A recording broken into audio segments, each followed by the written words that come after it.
বিসমিল্লাহির রহমানির রহিম। আসসালামু আলাইকুম। এটা হলো ডিম দিয়ে বাদাম দিয়ে চচ্চড়ি। আর ডিম বাদামের চচ্চড়ি কী করে রান্না করলাম সম্পূর্ণটা আপনাদের সাথে শেয়ার করব, না টেনে চলুন দেখি।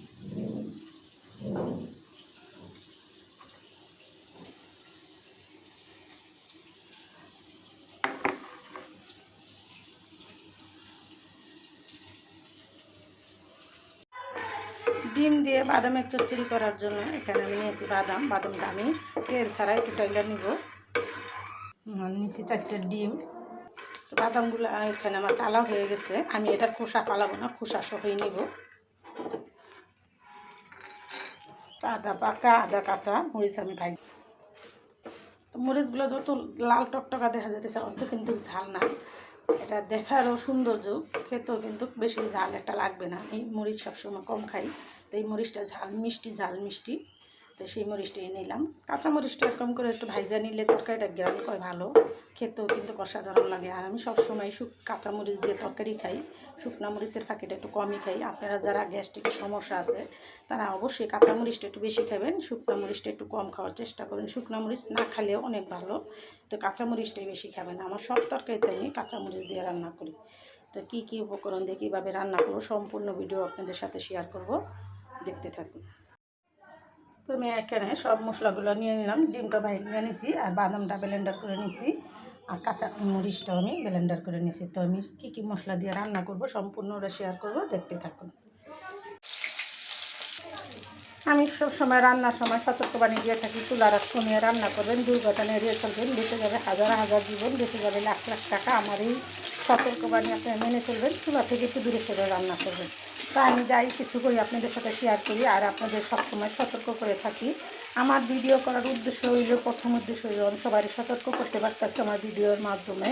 তো আমার ভিডিওগুলো যারা ভালোবাসেন, আমি জানি আমার ভিডিওগুলো অনেকেই ভালোবাসেন। আপনাদের সাপোর্ট আর ভালোবাসা আমি আল্লাহর রহমতে অনেক দূরে এগিয়ে গেছি। তো আপনারা আমার জন্য দোয়া করবেন যে আমি সামনে আরও মানুষকে সচেতন করতে পারি। তখন কিন্তু অহরহ মানুষের দুর্ঘটনা ঘটতেছে একটু অসচেতনতার কারণে। তো আপনারা একটু সচেতন থাকবেন, চুলা আগুন সবসময় বাচ্চাদের থেকে একটু সেফটি করে রাখবেন।